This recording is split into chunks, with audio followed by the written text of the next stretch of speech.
Halo guys, balik lagi dengan efek anime. One Piece chapter 1063 akhirnya muncul. Chapter ini berjudul Satu-Satunya Keluargaku. Isi dari chapter ini sangatlah mengejutkan. Kita akan ditampilkan pertarungan yang tidak diduga-duga, yakni seorang Yonko melawan salah satu generasi terburuk. Siapakah mereka? Berikut penjelasannya.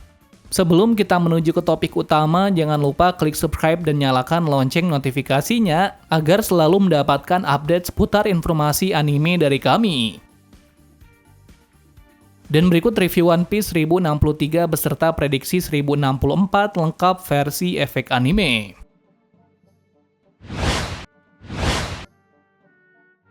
Chapter dimulai dari cover story Germa.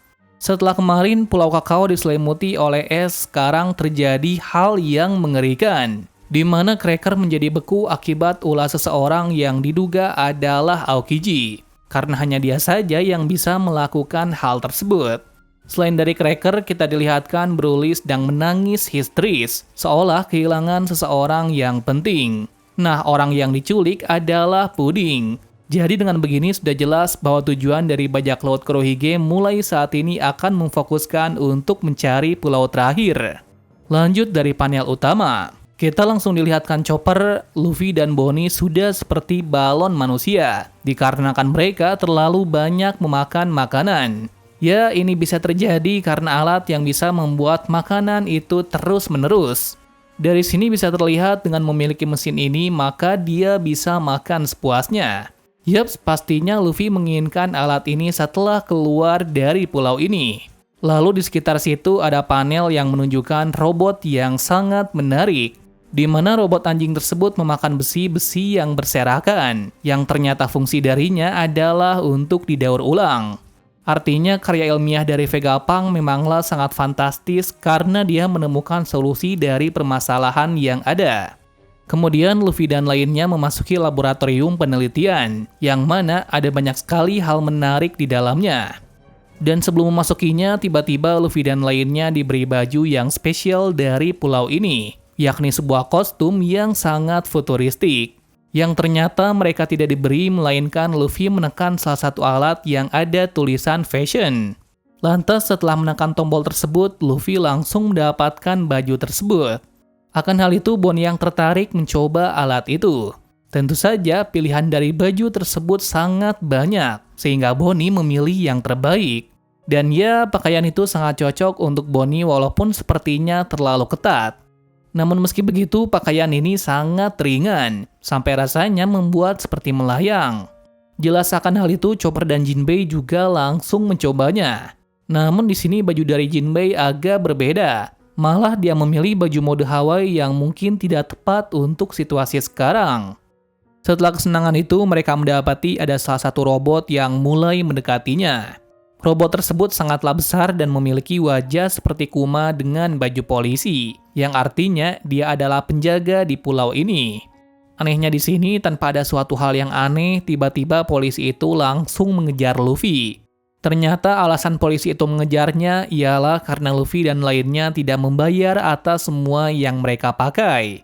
Mengejutkannya di sini, meski polisi ternyata kekuatannya juga tak kalah dari pasifista. Mendapat serangan tersebut membuat Luffy kebingungan karena dia tidak mencuri pakaian ini. Terlebih lagi, mereka sekarang tidak membawa uang. Lantas mau tidak mau mereka harus bertahan atau menyerangnya. Sesaat Luffy mau menghantamnya, tiba-tiba dia dihentikan oleh Bonnie. Bonnie beralasan kalau dia adalah ayahnya, satu-satunya keluarga yang ia punya. Seketika mendengar fakta itu membuat Luffy, Chopper, dan Jinbei terkejut karena mereka tidak menyangka bahwa Kuma adalah ayah dari Bonnie. Terus di sini kita ditampilkan salah satu scene masa lalu dari Bonnie dan Kuma, yang mana Kuma terlihat sangat bersenang-senang dengan Bonnie di waktu kecil. Tampaknya di situ pula wajah Kuma masih berseri-seri seperti ayah dan anak biasa. Atau mungkin itu adalah sifat asli dari Kuma sebenarnya. Well, kita tidak tahu mana yang benar dari sifat dari Kuma sampai saat ini. Kemudian setelah teringat akan masa tersebut membuat Bonnie merasa terlena dan tak mau mengejarnya. Dan tentu saja, saat mau dihancurkan dengan beam, dia tidak bergerak sama sekali. Beruntungnya Luffy dengan sekejap langsung mencapainya sebelum terkena ledakan tersebut. Kemudian panel berlanjut di dunia baru. Sekarang kita akan ditampilkan ketegangan yang sangat luar biasa, di mana secara tiba-tiba bajak laut Kurohige mengejar salah satu bajak laut. Bajak laut yang diincarnya tersebut adalah bajak laut hati. Tentu saja mendapati serangan itu, Law langsung meminta untuk mengarah ke bawah. Namun tampaknya hal itu sia-sia, karena semakin ke dalam, kapal mereka akan penuh dengan air karena serangan dari bajak laut Kurohige sebelumnya. Mengetahui hal ini, mau tidak mau mereka harus ke permukaan, jika tidak maka semua akan mati sekarang juga. Setelah di permukaan, secara tiba-tiba Law berubah menjadi perempuan yang sangat cantik. Jelas semua kru yang melihatnya langsung gagal fokus bagaimana bisa kaptennya secantik itu. Tak lama setelahnya, salah satu kru juga tiba-tiba menjadi perempuan sehingga membuat mereka kebingungan. Di saat itu, Law baru menyadari kalau dia telah terkena serangan dari seseorang, namun dia belum bisa memastikan siapa yang melakukannya. Yaps, dengan pengalamannya saat bertarung dengan Kaido dan Big Mom, dia bisa mendapati satu pikiran bahwa haki yang kuat akan mengalahkan buah iblis. Lantas saat mencoba melakukannya, hasilnya pun sangat mengejutkan, di mana Law bisa kembali ke semula dengan susah payah. Kemudian dari belakang barulah ditunjukkan seseorang yang telah merubah Law menjadi perempuan. Tak lain dia adalah Dokyu. Dia adalah pengguna Shikushiku no Mi, kemampuan buah iblis yang bisa memanipulasi penyakit. Sebab dari itulah dia dijuluki sebagai malaikat maut. Selanjutnya kita dikasih tahu informasi yang sangat penting lagi dari kelompok bajak laut Kurohige, di mana kita mulai dulu dari Van Ogre, yang mana dia pengguna buah iblis Wapu Wapu no Mi. Kekuatannya adalah bisa memindahkan sesuatu ke tempat lain.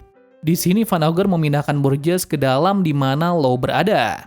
Setelah dikirim ke sana, kita dilihatkan hal yang sangat mengejutkan dari Burgess, yang mana dia bisa mengangkat gunung dengan sangat mudahnya. Dia adalah pengguna buah iblis Riki-Riki no Mi yang memiliki kemampuan dalam kekuatan, atau kata lainnya adalah manusia superpower. Seketika melihat kekuatan gila membuat Law kena mental. Bagaimana bisa mereka memiliki kekuatan yang tidak masuk akal? Namun sebelum memikirkannya, dia langsung berpindah tempat dulu sebelum terkena bencana ini. Di sini Law masih berpikir bagaimana cara untuk kabur dari mereka. Akan tetapi dia dihadang oleh Kurohige yang menaiki Dokyu dan Stronger, yang mana kuda ini memakan buah iblis Uma-Uma no Mi model Mythical Pegasus. Di sini Kurohige sudah menyadari bahwa salah satu dari 3 kapten yang keluar dari Wano Kuni akan tiba di pulau ini. Tapi dia tidak menyangka kalau yang datang adalah Law. Sontak Law langsung panik kalau Kurohige juga ikut bergerak. Sudah pasti Kurohige ingin menemuinya secara langsung karena Law pasti memiliki salinan poneglyph dari Kaido.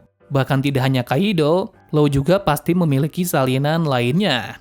Hal ini sangat pas jika Kurohige bisa merebut salinan tersebut. Akhir panel, Law langsung mengatakan dengan jelas, baiklah yang menang bisa mendapatkan semuanya. Artinya siapa yang kalah nantinya pasti akan mati atau menjadi anak buahnya. Tentu saja bukan itu. Pemenang akan mendapatkan harta yang sangat berharga tersebut. Lalu apakah Law bisa mendandingi kekuatan dari Kurohige dan anak-anak buahnya yang memiliki kekuatan yang sangat gila tersebut? Bila kita melihat keseluruhan dari kekuatan Kurohige, kita bisa mengatakan full powernya memiliki persentase 100% kemenangan. Sebaliknya, Law akan sangat sulit mendapatkan kemenangan. Mengapa begitu? Karena menurut kami presentasi kemenangan dari Law hanya mencapai 20-30% saja, yang mana sangat jauh berbanding terbalik dengan bajak laut Kurohige. Apalagi di sini keseluruhan kru dari Law tidak bertipe petarung melainkan seorang perawat. Yaps, kita bisa katakan bajak laut rawat jalan, di mana dari kru tersebut hanya Beppo dan Jean Bart. Buruknya di sini Beppo dan Bart saat perang Wano Kuni tidak terlalu mendapat pengalaman yang banyak, mengingat mereka hanya mengurusi prajurit dari Kaido saja. Jadi bisa dikatakan Law akan bertarung sendirian melawan Kurohige dan anak buahnya yang menyusahkan tersebut. Jika dilihat dari ekspresi Law, kita tidak melihat kalau dia akan melawannya secara terang-terangan. Sepertinya dia memiliki ide yang gila untuk bisa melawannya. Yakni mungkin yang dilakukannya adalah mencoba mencari cara untuk kabur dari sini dengan menggunakan roomnya. Tetapi sepertinya, dia juga akan mendapat masalah besar dari Van Ogre, karena dia bisa menteleport seseorang dengan cepat. Jadi untuk bisa melawan Kurohige 1 lawan 1, dia diharuskan memiliki seseorang untuk mengatasi anak buah Kurohige. Lantas apakah mungkin disinilah peran dari Beppo dimunculkan? Yup, tepat sekali, seharusnya Beppo juga dikasih peran besar, dikarenakan dia adalah wakil kapten bajak laut ini. Sudah pasti Beppo juga tak akan tinggal diam kaptennya dikeroyok seperti itu. Jadi mau tidak mau, Beppo yang berasal dari Sokuming seharusnya menggunakan kekuatan sulongnya. Yang mana dari cerita berlangsung kita belum dikasih lihat sekuat apa Beppo sebenarnya. Menurut cerita dari Pedro, kakak dari Beppo adalah seseorang yang sangat kuat dan terampil. Yang mana jika Pedro mengungkapkan hal itu, maka bisa jadi kakak dari Beppo sangat kuat. Lantas apakah Beppo juga sekuat kakaknya itu? Bisa jadi iya. Kenapa begitu? Oda pasti membuat skenario terbaik untuk bajak laut ini. Mengingat dari generasi terburuk yang ada pasti memiliki anggota yang kuat. Contohnya seperti bajak laut Kid yang memilih rekan yang kuat pula yaitu Killer. Maka dari itu bajak laut hati sudah pasti memiliki kekuatan yang terpendam pula. Mengingat bajak laut ini sudah banyak diekspos serta memiliki pengaruh yang besar di dunia perbajak lautan. Pastinya jika Beppo masuk mode sulong, maka presentase kemenangan akan naik drastis menjadi 80%. Dengan begitu, lo bisa serius bertarung melawan Kurohige. Well, bagaimana menurut kalian? Apakah lo benar-benar bisa mengatasi bajak laut Kurohige yang sudah menyandang gelar Yonko? Kita nantikan saja kelanjutan ceritanya. Terima kasih sudah menonton video ini dan sampai jumpa di video selanjutnya.